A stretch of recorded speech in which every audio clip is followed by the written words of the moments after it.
Hello friends, good morning all of you and welcome all on કૃષિ ભંડોળ friends. આજથી આપણે MCQ સિરીઝ કે જે સ્ટાર્ટ કરવા માટે જઈ રહ્યા છીએ. તો આજે આપણી ફર્સ્ટ MCQ સિરીઝ હશે. તો આપણે પહેલાં સ્ટાર્ટિંગમાં શું કરીશું કે અત્યાર સુધી જે એગ્રીકલ્ચર આસિસ્ટન્ટમાં ક્વેશ્ચન મતલબ જે પેપર છે, ત્યારબાદ વિસ્તરણ અધિકારી જે છે એના ક્વેશ્ચન પેપર છે, ગ્રામ સેવકના છે, અને બીજું એગ્રી રિલેટેડ એટલે કે એગ્રીકલ્ચર ઓફિસર, આ બધા જ ક્વેશ્ચન છે જે ક્વેશ્ચન પેપર એટલે કે જે PYQs છે કે જેને આપણે સોલ્વ કરીશું કે જેથી તમને એક આઈડિયા આવી શકે કે એક્ઝામમાં કયા ટાઈપના ક્વેશ્ચન પૂછાઈ શકે કે જેથી તમે ખુદ સેલ્ફ ઇવેલ્યુએશન પણ કરી શકો. તો આપણે અત્યારે કેવું છે કે હું અહીંયા ક્વેશ્ચન તમને આખો લખીશ અને 4 ઓપ્શન લખી આપીશ. પછી તમારે પોઝ કરવાનો છે આપણો જે આ વિડીયો તમે જોતા હશો એ, અને ત્યારબાદ તમારે કોશિશ કરવાની કે તમે શું આન્સર કરો છો અને રાઈટ આન્સર શું છે કે જેથી તમને ખુદનું સેલ્ફ પ્રિપેરેશન પણ ખબર પડશે. અને તમને એવું લાગતું હોય કે વધુ ટાઈમ જાય છે તો તમારે શું કરવાની, સ્પીડ આપણી જે છે વિડીયોની એ તમારે થોડી વધારી દેવાની. 1x ની જગ્યાએ 1.5x પર જુઓ, 1.25x પર જુઓ, એટલે તમારો ટાઈમ પણ ઓછો બચી જાય. અને જો મારે આગળ કોશિશ હું એવી કરીશ કે આ બધા જે ક્વેશ્ચન છે કે જે ટાઈપ કરી લઉં, પણ ટાઈપમાં એટ ધ ટાઈમ મારે પણ ખુદ ઘણો ટાઈમ લાગે છે. તો આપણે એવું જ કરીશું કે અહીંયા પછી જોઈએ આગળ જેમ જેમ આપણને કન્વિનિયન્ટ લાગશે એમ આપણે ફેરફાર કરતા જશું. આપણે આજથી આપણી ફર્સ્ટ MCQ સિરીઝ સ્ટાર્ટ કરીશું અને આપણા રોજના 15 MCQનું આપણે કરીશું. એટલે આજે પ્રથમ 15 MCQ જે પણ પેપરના હું અહીંથી લઉં છું એ કરું છું. એટલે અત્યારે સ્ટાર્ટિંગમાં બધા જ જે સારા સારા ક્વેશ્ચન હશે એવું કે સીડ ઓફિસર લાસ્ટમાં ગઈ એમાંથી એ બધા જ આપણે મોસ્ટલી કવર કરી શકશું કે જેથી આપણને ગમે એવા ક્વેશ્ચન પૂછાય તો એટલીસ્ટ આપણે સારો એવો આન્સર આપવા માટે કેપેબલ હોવા જોઈએ. બરાબર છે. તો હવે આપણે શરૂઆત કરીએ. પહેલો આપણો ક્વેશ્ચન છે કે દિવેલાનું વાવેતર. શું પેલો ક્વેશ્ચન છે?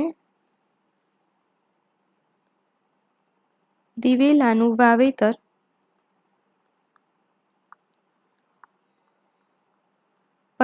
ઓગસ્ટ બાદ કરવાથી કઈ જીવાતનો ઉપદ્રવ અટકાવી શકીએ છીએ અથવા તો અટકાવી શકાય છે? તો આપણા ઓપ્શનમાં પહેલું છે ઘોડિયા ઈયળ, ત્યારબાદ છે લશ્કરી ઈયળ, ત્યારબાદ છે લીલી ઈયળ અને ત્યારબાદ છે ગુલાબી ઈયળ. તો હવે તમે આનો આન્સર કરો. હું તમને 10 થી 20 સેકન્ડ પછી તમને આન્સર કહું કે જેથી તમે ખુદ એક ટ્રાય કરી શકો તો તમને સેલ્ફ ઇવેલ્યુએશન પણ થઈ શકે એટલા માટે.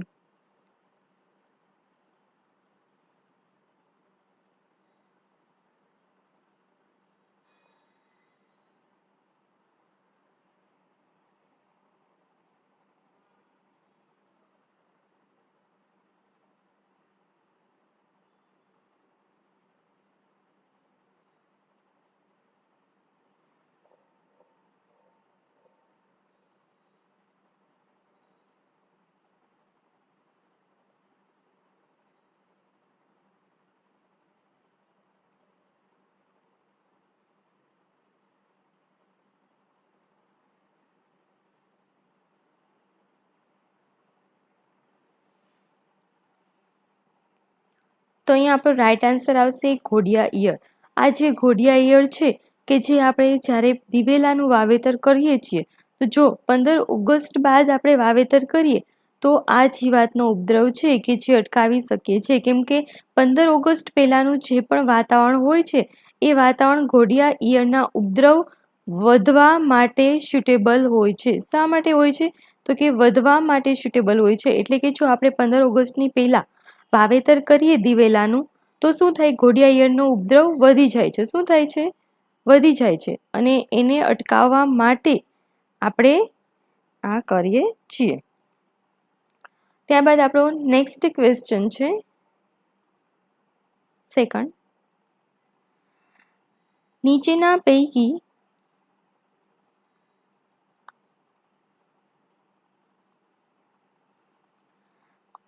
કયા શાકભાજી પાકો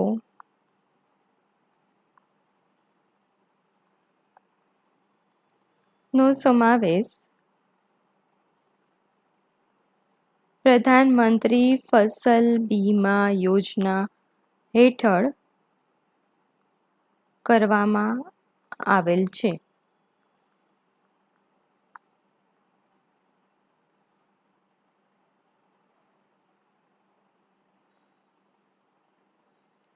તેમાં આપણો શું છે? પહેલો ઓપ્શન છે કે જેમાં રીંગણ છે,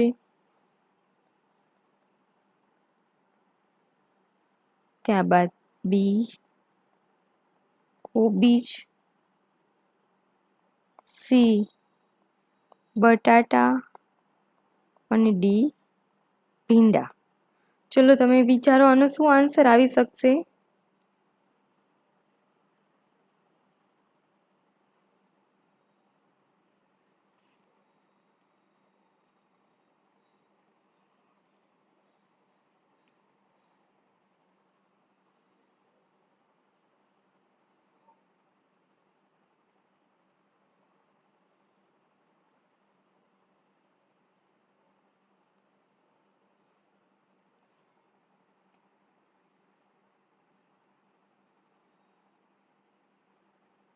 તો આપણો જો રાઈટ આન્સર છે પેલું તો પ્રધાનમંત્રી ફસલ બીમા યોજના. તો જો પ્રધાનમંત્રી ફસલ બીમા યોજના છે કે જે ક્યારે શરૂ કરવામાં આવેલી હતી? તો 2016માં શરૂ કરવામાં આવેલી હતી. અને આ જે પ્રધાનમંત્રી બીમા યોજના છે કે જેમાં કયા પાકોને આવરી લીધેલા હતા? તો જો એની વાત કરીએ તો સૌપ્રથમ તો ખાદ્ય પાકો, અને એ જે ખાદ્ય પાકો છે કે જેમાં અનાજ, કઠોળ અને તેલીબિયા પાકોને આવરી લીધેલા હતા. તો પહેલા તો જે આપણે એનું પ્રીમિયમની વાત કરીએ પ્રધાનમંત્રી ફસલ બીમા યોજના હેઠળ, તો કે બાગાયતી પાકો જે હોય છે એને કેટલો પાક વીમો મળે છે? 5% એનું પ્રીમિયમ મળતું હોય છે. ત્યારબાદ ખરીફ પાકો. ખરીફ પાકો કોને કહેવાય છે? ચોમાસામાં જેવા પાકોનું વાવેતર કરતા હોઈએ છીએ કે જે ખરીફ પાકો, અને એ ખરીફ પાકોમાં આપણે 2% પ્રીમિયમ આવરી લઈએ છીએ. ત્યારબાદ છે રવિ પાકો. તો જો રવિ પાકોની વાત કરીએ તો 1.5% પ્રીમિયમ એનું આવરી લેતા હોય છે. તો આ જે છે કે જે exam point of view important છે, વ્યવસ્થિત યાદ રાખી લેજો. અને પ્રધાનમંત્રી ફસલ બીમા યોજના છે કે જે 2016માં શરૂ કરવામાં આવેલી હતી. તો ખાદ્ય પાકો જે છે કે જેમાં અનાજ, કઠોળ અને તેલીબિયા પાકો છે કે જેને આપણે આવરી લીધેલા છે. અને ત્યારબાદ જો આપણે વાત કરીએ કે શાકભાજી પાકોમાં નીચેના પૈકી કયા શાકભાજી પાકોનો સમાવેશ પ્રધાનમંત્રી ફસલ બીમા યોજના હેઠળ કરવામાં આવેલો છે? તો આપણો રાઈટ આન્સર છે બટાકા. બટાકાનો જે પાક છે કે જે પ્રધાનમંત્રી ફસલ બીમા યોજના હેઠળ એને કવચ મળી શકે, એટલે વીમાનું કવચ મળે છે. પરંતુ જો આપણે ગુજરાત આ ઓલ ઇન્ડિયાની વાત કરવામાં આવે છે જનરલ, પરંતુ અત્યારે જો ગુજરાતનો આપણે સિનારીઓ જોઈએ તો હાલમાં ગુજરાતમાં બટાકા, ડુંગળી, મરચા, ટમેટા, લસણ આટલા શાકભાજી પાકો છે કે જેમાં આપણને પ્રધાનમંત્રી ફસલ બીમા યોજના હેઠળ કવચ મળે છે. તો જોઈ લો તમે શું આવશે ગુજરાતમાં જે આપણને અત્યારે મળે છે પ્રધાનમંત્રી ફસલ બીમા યોજના હેઠળ? તો બટાકા, કે જે આપણો સાચો આન્સર અહીંયા પણ છે. ત્યારબાદ ડુંગળી, મરચા, ટમેટા. આ જો ટોપ આપણી એક ગવર્મેન્ટની યોજના પણ છે. ટોપ એટલે શું છે? ટોમેટો,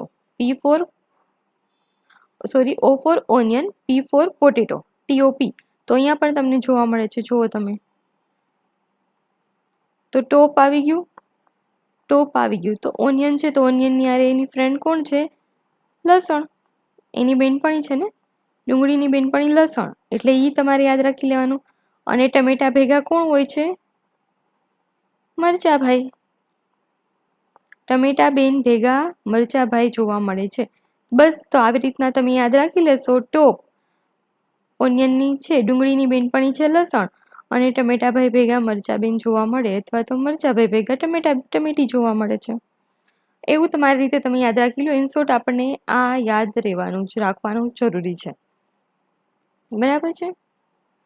ત્યારબાદ જો આપણે નેક્સ્ટ આપણો ક્વેશ્ચન જોઈએ.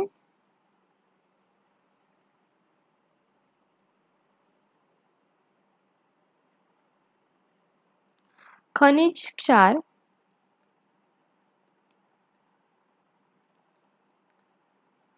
ક્ષારના કયા તત્વની ઉણપથી ગોઈટર નામનો રોગ થાય છે? ગોઈટર નામનો રોગ છે, તો એ કયા ખનિજ તત્વની ઉણપથી થાય છે? તો એનો સાચો આન્સર સાચો આન્સર નહીં, પરંતુ ફર્સ્ટ આન્સર આપણો જે છે કે જેમાં સલ્ફરની ખામીથી થાય છે. બીજું છે આયોડિન. ત્રીજું છે કડી ચૂનો, કે પછી આયર્ન. ચલો, રાઈટ આન્સર શું આવશે વિચારો.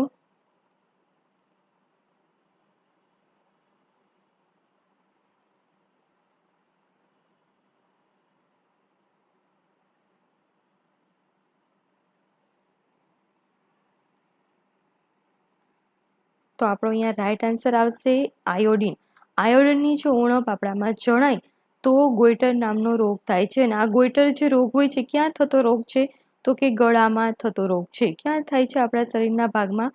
ગળાનો જે ભાગ છે કે જ્યાં આપણને ગોઈટર નામનો રોગ થાય છે. ને જે લોકોને આ ગોઈટર થયો હોય તો ગળાનો ભાગ છે કે જ્યાં ગાંઠ જેવું ઉપસી આવે છે, તો એ છે ગોઈટર. માટે જ આપણે અત્યારે જે મીઠું ખાઈએ છીએ તો એ શું છે? ફોર્ટિફાઈડ મીઠું આપણે હોય છે. ટાટાનું જે હોય છે કે જે ટાટાના નમકમાં લખ્યું હોય છે આયોડિન ફોર્ટિફાઈડ, એટલે કે એ મીઠામાં ઓલરેડી આયોડિન કન્ટેન્ટ છે કે જે એડ કરીને આપે છે આપણને. એ શા માટે આપે છે? તો કે આ ગોઈટરની રોગ ના થાય, અને ગોઈટરની એટલે આયોડિનની આપણા ઉણપ ના સર્જે, એટલે આયોડિનની પૂર્તિ આ મીઠામાં કરવામાં આવતી હોય છે. ત્યારબાદ આપણો નેક્સ્ટ ક્વેશ્ચન છે, જીરુંનો જે પાક હોય છે, જીરુંનો પાકમાં સૌથી જોખમી રોગ કયો છે? તો જીરાનો જે પાક હોય છે કે જેમાં જોખમી રોગ કયો છે? તો પહેલો આપણો છે ભૂકીચારો, બીજો છે સુકારો, ત્રીજું છે કાળી ચરમી, ચોથું છે ધરુ મૃત્યુ. ચલો, તમે વિચારો શું આપણો રાઈટ આન્સર આવશે.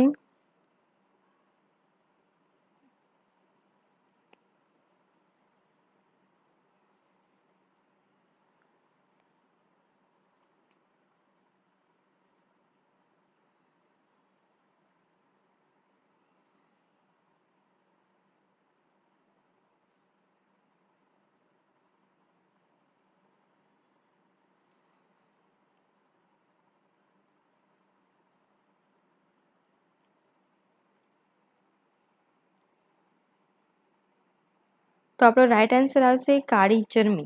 તો આ કાળી ચરમીનો જે રોગ છે કે જે ક્યાં આપણને જોવા મળે છે? જીરાના પાકમાં, અને સૌથી જોખમી રોગ છે. શા માટે? તો કે મોસ્ટલી આ જે કાળી ચરમીનો રોગ છે એ વાતાવરણમાં બદલાવ થાય ટેમ્પરેચરમાં, એના લીધે થાય છે. એટલે કે જ્યારે પણ ઝાકળછાયું વાતાવરણ જોવા મળે એ સમયે કાળી ચરમીનો રોગ છે એ ખૂબ જ જોવા મળે છે. અને આ કાળી ચરમીનો રોગ થાય એટલે શું થાય છે? તો કે ઉત્પાદન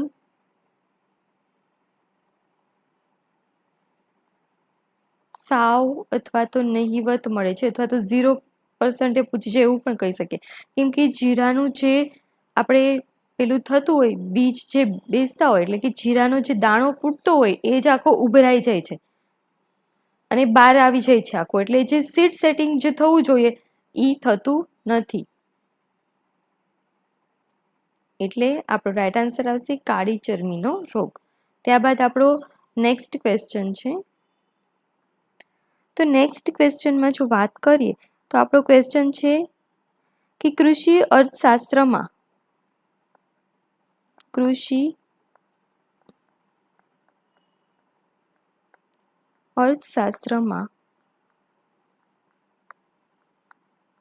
નોબેલ પારિતોષિક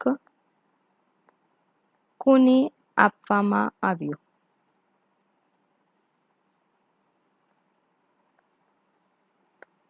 તો પેલું છે MS સ્વામીનાથન, બીજો આપણો જે ઓપ્શન છે કે જેમાં છે ડોક્ટર ખુરાના, ત્રીજું છે ડોક્ટર અમર્ત્ય સેન,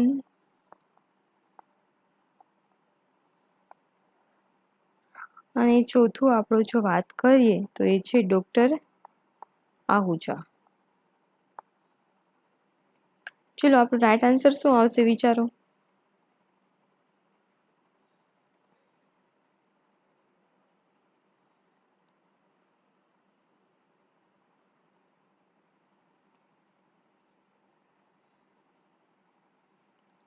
તો કૃષિ અર્થશાસ્ત્રની વાત કરવામાં આવેલ છે. તો કૃષિ અર્થશાસ્ત્રની જો વાત કરીએ તો ફાધર ઓફ ઇકોનોમિક્સ અથવા તો કૃષિ અર્થશાસ્ત્રના પિતા કોણ છે? અમર્ત્ય સેન. કોણ છે? અમર્ત્ય સેન છે. સોરી.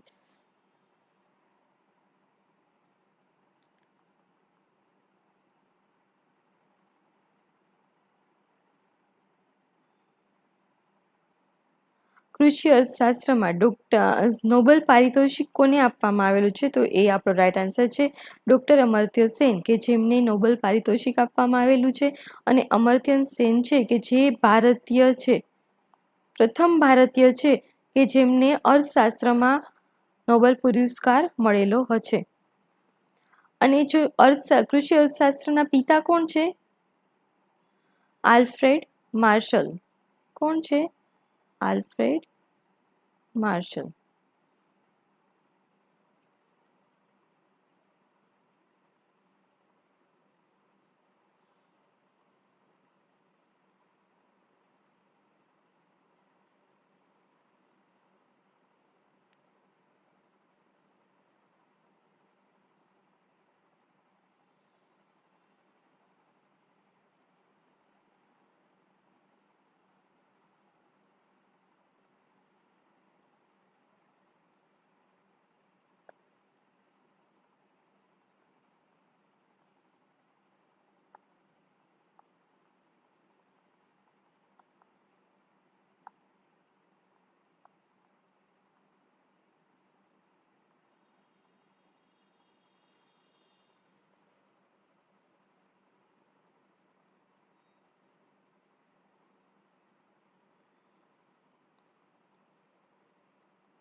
તો મેક્રો ઇકોનોમિક્સ છે કે જેના ફાધર છે જેમ કેન્સ.